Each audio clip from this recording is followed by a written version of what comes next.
तो फ्रेंड्स चलिए आज का वीडियो शुरू करते हैं। फ्रेंड्स आज के वीडियो में हम समझेंगे किसी भी मोटर को VFD की मदद से एक ऑटोमेटिक रिवर्स और फॉरवर्ड में कैसे रन करना है सेंसर्स के थ्रू।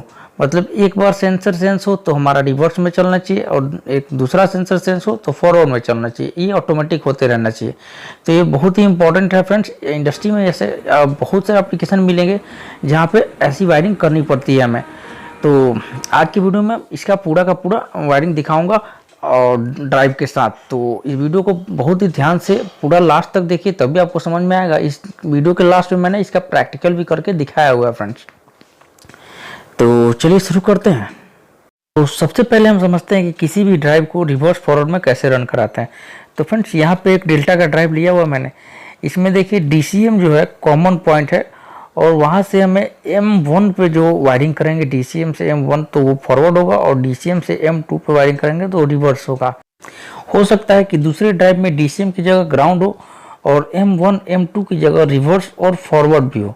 तो आप हमें ग्राउंड से रिवर्स पे जब वायर डालेंगे तो रिवर्स में रन करेगा हमारा मोटर और ग्राउंड से हम फॉरवर्ड पे वायर डालेंगे तो फॉरवर्ड में रन करेगा। वीडियो के आगे मैं बताऊंगा कि रिवर्स और फॉरवर्ड रिले के थ्रू कैसे करते हैं ड्राइव का। तो अब मैं मटेरियल के बारे में समझा रहा हूँ कि मटेरियल क्या क्या लगने वाला है।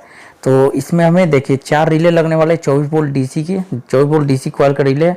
2 सेंसर यूज किया हमने NPN NO, एक SMPS लिया है 24 वोल्ट DC सप्लाई के लिए, एक डेल्टा का VFD लिया है और एक स्टॉप और एक स्टार्ट पुश बटन लिया है।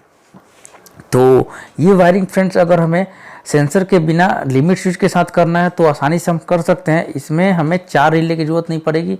2 रिले या 2 कॉन्टैक्टर के थ्रू भी ये वायरिंग कर सकते हैं। ये वीडियो मैंने पहले ही बनाया हुआ है, आप लिंक डिस्क्रिप्शन में डाल दूंगा, आप वहाँ से देख सकते हैं। तो चलिए अब सेंसर के साथ वायरिंग करना शुरू करते हैं। सबसे पहले एक MCB से हमने फेज और न्यूट्रल लिया और MCB से आउट करके फेज न्यूट्रल हम अपने SMPS को दे दिए और SMPS से हमने 24 वोल्ट आउटपुट निकाला पॉजिटिव और निगेटिव वायर। अभी सब पॉजिटिव निगेटिव वायर से ही सारा वायरिंग करना है हमें। तो यहाँ पे जो हम 2 रिले यूज कर रहे हैं एक्स्ट्रा, वो दोनों एक्स्ट्रा रिले हम केवल सेंसर के लिए यूज कर रहे हैं। जब भी सेंसर के सामने कोई भी ऑब्जेक्ट आएगा तो हमारा वो दोनों रिले ऑपरेट होगा। तो उन दोनों रिले से के NONC से हम अपना वायरिंग शुरू करेंगे। तो यहाँ पे मैंने वायरिंग की सुविधा के लिए सारे रिले और सेंसर्स का नाम डाल दिया है। तो यहाँ पे जो सेंसर हमने यूज किया NPN NO यूज किया है।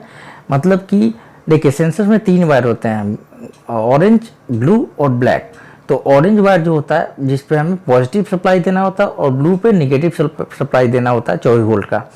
और ब्लैक वायर जो होता है वो हमारा आउटपुट वायर होता है, वो NO और NC दोनों होता है। जो भी हमने सेंसर लिया वो रहेगा। हमें यहाँ पे हमने NO यूज किया है तो ब्लैक वायर से NO आउटपुट निकलेगा। मतलब अगर हम NPN है मतलब निगेटिव N आउटपुट निकलेगा और अगर PNP होता तो पॉजिटिव आउटपुट निकलेगा। तो यहाँ पे NPN है तो ब्लैक वायर से हमें निगेटिव आउटपुट वोल्ट मिलेगा। तो चलिए दोनों सेंसर को 24 वोल्ट सप्लाई दे देते हैं।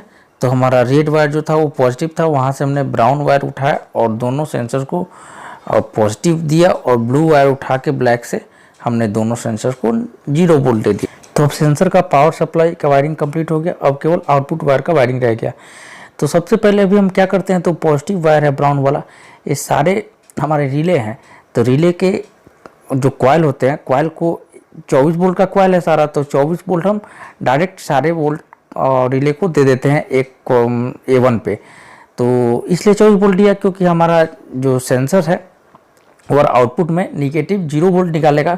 तो हम रिले को 24 वोल्ट पहले दे दिया और आउटपुट के थ्रू हम 0 वोल्ट देंगे रिले को, जिससे वो ऑन होगा।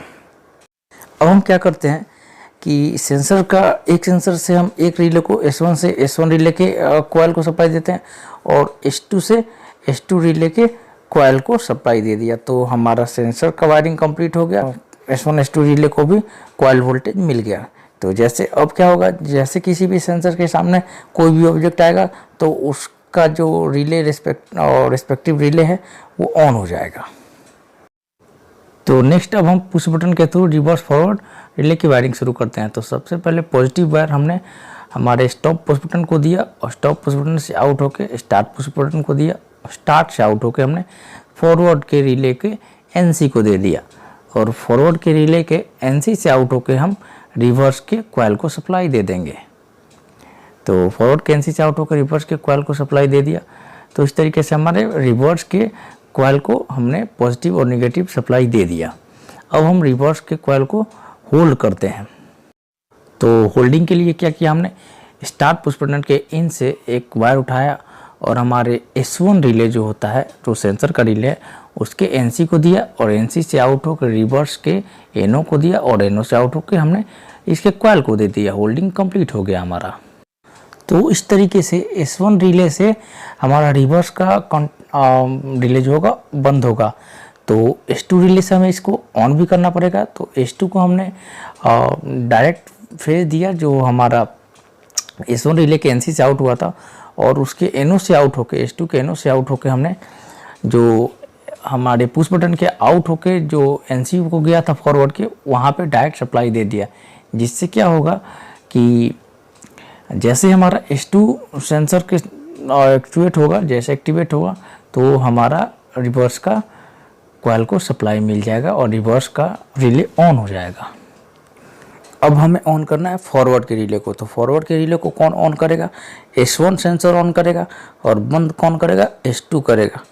तो S2 के NC को और S1 के NO को यूज करना है हमें और रिवर्स के NC से होते हुए हमें फॉरवर्ड के कॉइल को सप्लाई दे देना है। यही काम हमने अभी किया। देखिए, हमने डायरेक्ट पॉजिटिव वायर हमने स्टॉप पुश बटन के आउट से लिया और सबसे पहले S2 रिले के NC को दिया और S2 रिले के NC से आउट होके S1 रिले के NO को दिया और S1 रिले के NO से आउट होके हमने रिवर्स के NC को दिया और रिवर्स के NC से आउट होके फॉरवर्ड के कॉइल को दे दिया। अब हम फॉरवर्ड को होल्ड करते हैं। तो डायरेक्ट जो पॉजिटिव वोल्ट है हमने S2 के NC को दिया था, तो S2 के NC के आउट से हमने एक वायर लेंगे और सीधे हम फॉरवर्ड के NO को दे देंगे और फॉरवर्ड के NO से आउट होके हम सीधे फॉरवर्ड के कॉइल को दे देंगे। तो इस तरीके से हमारा होल्डिंग भी कंप्लीट हो जाएगा फॉरवर्ड का। तो सेम जैसे पता है वैसे ही वायरिंग अभी हमने यहाँ पे कर दिया है। तो फ्रेंड्स, यहाँ पे हमारी रिवर्स फॉरवर्ड की वायरिंग कंप्लीट हो गई है। अब बस हमें क्या करना है कि रिवर्स फॉरवर्ड के रिले के NO से होते हुए हमें ड्राइव को रिवर्स फॉरवर्ड का सप्लाई रन कमांड दे देना है। जिससे क्या होगा, जब रिवर्स रिले ऑन हो तो हमारा ड्राइव रिवर्स में रन हो और जब फॉरवर्ड रिले ऑन हो तो हमारा ड्राइव फॉरवर्ड में ऑन हो। तो उसकी वायरिंग बहुत ही सिंपल तरीके से जैसे मैंने पहले बताया वैसे ही करना है। वायर उठाना है, ड्राइव के DCM से एक वायर उठाना है और दोनों हमारे जो रिले हैं उसके NO को कॉमन दे देना है DCM और फॉरवर्ड वाले से एक वायर उठा के NO से आउट होके एक वायर उठा के हमें फॉरवर्ड वाले M01 पे सप्लाई दे देना है। रिवर्स वाले रिले के NO के आउट से हमने M02 पे एक वायर डाल देना है। और फ्रेंड्स, इस तरीके से ड्राइव की वायरिंग कंप्लीट हो गई और हमारा रिवर्स फॉरवर्ड का भी वायरिंग कंप्लीट हो गया। तो अब आप समझ गए होंगे कि रिवर्स फॉरवर्ड स्टार्टर की वायरिंग कैसे करनी है ड्राइव के लिए और भी सेंसर के साथ। तो अब इसका प्रैक्टिकल देख लेते हैं।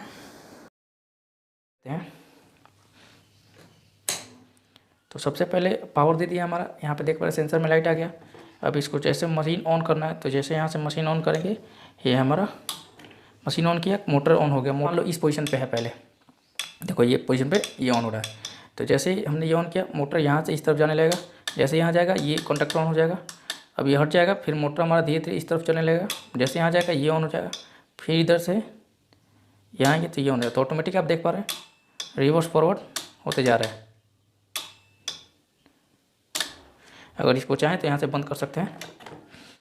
तो फ्रेंड्स, आप हमें ज़रूर बताइए कि वीडियो आपको कैसा लगा और इस वीडियो के रिगार्डिंग कोई भी कन्फ्यूजन हो या कोई भी आपका सजेशंस हो तो आप हमें कमेंट सेक्शन में पूछ सकते हैं। और अगर आपको ये वीडियो अच्छा लगता है, आपके किसी काम आता है, तो इस वीडियो को लाइक और शेयर ज़रूर कर दीजिए फ्रेंड्स, जिससे हमें मोटिवेशन मिलता रहेगा और वीडियोज़ बनाने का। और अब अगर आप हमारे चैनल पर नए हैं तो हमारे चैनल को सब्सक्राइब भी जरूर कर दीजिए, ताकि आपको इलेक्ट्रिकल इंडस्ट्रियल ऑटोमेशन से रिलेटेड और भी वीडियो देखने को मिले। तो ये वीडियो यहीं समाप्त करते हैं, मिलते हैं एक नए वीडियो में। तब तक के लिए जय हिंद, जय भारत दोस्तों।